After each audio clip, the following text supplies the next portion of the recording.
1885. In an old house with high walls on the western outskirts of London lived a young man. His name was Victor. The townspeople called him the Collector of Death, for his work was just that, preserving people's living bodies in wax and keeping them in his room. This was his art, his sanctuary of evil. Victor's heart was as cold as ice, his eyes empty, devoid of all emotion. His sole purpose was to continuously fill his collection with new people. His next victim was supposed to be a 20-year-old woman. Her name was Elara. Elara had come to the house as a new servant. Her face held a pure smile, and her eyes reflected an endless love for life. She had a completely different effect on Victor. For the first time, Victor was taken aback. Elara broke through the icy walls in his heart. One day, as Elara passed by a strange, locked room in the house, she noticed an unpleasant smell coming from it. The smell was like a mixture of chemical substances.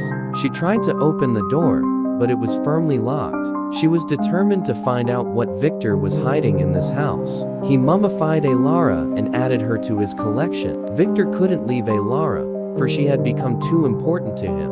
Now, Elara was in Victor's room. She was put into a state of deep sleep, her eyes open. She was looking at Victor, but her eyes were empty, devoid of life. Victor came to Elara every day and talked to her for hours. He would tell her his mysterious stories and his evil deeds. This was just the beginning of the story, but for Elara, it was the end. She fell into an eternal sleep in Victor's hands, but her soul remained alive in her body. Every night, when the wind rattled the windows, Victor would sit by Elara's side. He would hold her cold hand and talk to her for hours. "You are so beautiful, Elara," he would whisper. "You will never change. Eternal." Victor saw his own reflection in Elara's open, lifeless eyes, and felt a strange sense of peace. He saw Elara not as an art piece, but as his silent companion. But in recent days, Victor began to feel strange. The air in the room where Elara's mummy stood was unusually cold. Victor even thought he heard a faint whisper from Elara's lips. "Run away," the voice would whisper. He initially thought the strange voice was just his imagination, but later, the voice began to repeat more often. It was as if Elara's soul was trapped inside her body, resisting Victor. Meanwhile, in the outside world, Elara's brother, Alistair, began searching for his sister. He became suspicious after she suddenly disappeared after going to work. Alistair used his private detective skills and traced Elara's last trail to Victor's house. Hiding around the old, high-walled house, he noticed a person's faint silhouette moving in the shadows through the window of Victor's dark room. Alistair's suspicions grew even stronger. He began to monitor the house's movements and decided to uncover Victor's mysterious collection. Victor, however, sensed this danger coming from the outside world. He looked out the window and saw the unclear silhouette of a person moving in the shadows. Fear suddenly filled Victor's heart. His perfect world with Elara was being threatened. Victor stood over Elara and began to think about what to do to protect her. His eyes were now filled not with hatred, but with fear. At that moment, the same faint whisper was heard from Elara's mummy again. "Don't kill him, otherwise I will die too."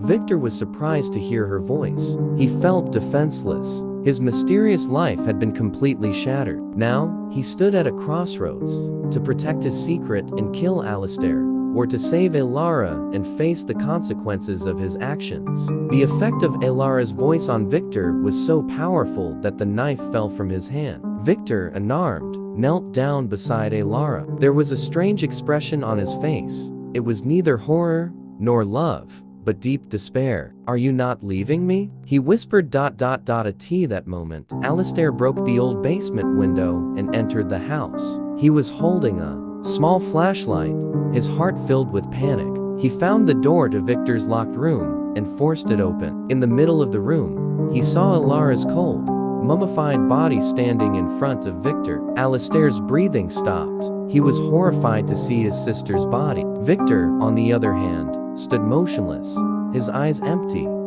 his hands extended forward. He was not looking at Alistair, but at the darkness behind him. Alistair took control of himself and called the police. Victor surrendered without any resistance. As Elara's mummified body was being taken away, he remained silent, not a single tear in his eyes. He only kept repeating, "Ilara, where are you?" Victor was sentenced to life in prison for serious crimes. In prison, in the corner of his cell, he constantly searched for Ilara and talked to her. He couldn't believe he had lost his life's collection. He felt Ilara's soul within him and had silent conversations with her. For him, the world was not a prison, but a mysterious place where he lived with Ilara. And as Ilara's body was freed, Ilara's soul returned to its rightful place, and this strange incident came to an end. The story of Silent Falls wasn't just a legend. It was a dark mark of a terrifying curse that took a little girl every 10 years. The townspeople lived in dread of October 10th, as this date became etched in their memories forever. The curse officially began on that cold autumn day in 1985, when 12-year-old Sarah vanished from her family's backyard without a trace. The only thing left behind was a small, hand-carved doll. This horrifying event repeated on the same day 10 years later, in 1995, when 13-year-old Lily became the next victim. And finally, in 2005, when 14-year-old Chloe disappeared, the town knew it could never escape the curse. The locals were terrified to speak of it, and children were strictly forbidden from going to the park. For Jack, a young journalist, this wasn't just a news story, it was a personal tragedy. The victim from 1995, Lily, had been his closest childhood friend. Jack dedicated himself to investigating the case. His older sister, Zoe, tried to dissuade him from this dangerous pursuit, but Jack's eyes held only the determination to uncover the truth. He sifted through police archives, old newspaper clippings, and dusty files. The information he found sent a chilling sensation down his spine. In every victim's report, there was a consistent detail. At the scene of the disappearance, a hand-carved doll, eerily resembling the victim's face, was found. The doll's eyes were wide open, their expressions frozen in terror. Jack gathered every piece of information about the victims. Sarah's doll was a simple wooden carving with eyes painted in black. Lily's doll had her distinctive reddish hair. Chloe's doll was the most disturbing. Its blue eyes seemed to follow him, and its body was covered in some unknown substance. These weren't just simple toys. They were terrifying effigies of the victims themselves. To dig deeper, Jack sought out the town's local historian, Mr. Caldwell. Initially, Mr. Caldwell dismissed Jack's theories as mere nonsense, but seeing his unwavering resolve, he agreed to help. From a musty corner of his archives, Mr. Caldwell unexpectedly unearthed a forgotten journal belonging to a man named Elias, a master doll maker from the 1800s. The words in the journal revealed a dark secret. Elias had lived a lonely, bitter life. His daughter, Ilara, died tragically, and in his grief, he descended into madness. He built a dollhouse for her and performed a dark ritual, believing he could trap the souls of other children to use their joy to bring Ilara back. Sarah, Lily, and Chloe had become sacrifices in this unending, malevolent ritual. As October 10th, 2025, drew near, the town was gripped by fear. Jack, ignoring all warnings, went to the old park where Chloe had vanished. Once called Girls Park, it was now ominously known as Vanishing Grove. The rusty swings creaked in the wind, and the atmosphere was unnaturally cold. He felt like he was being watched, a terrifying presence closing in. He eventually found the old dollhouse, half buried under the roots of a gnarled, ancient tree. Inside, 3 dolls sat in a row. They were Sarah, Lily, and Chloe. Their wooden faces, with their terror-filled expressions, had grown more horrifying over the years. Next to them, there was an empty space, waiting. Jack felt his own memories begin to slip away, as if they were being pulled from his mind. Then, a whisper echoed in his ear, in Chloe's voice, "Jack, we've been waiting for you."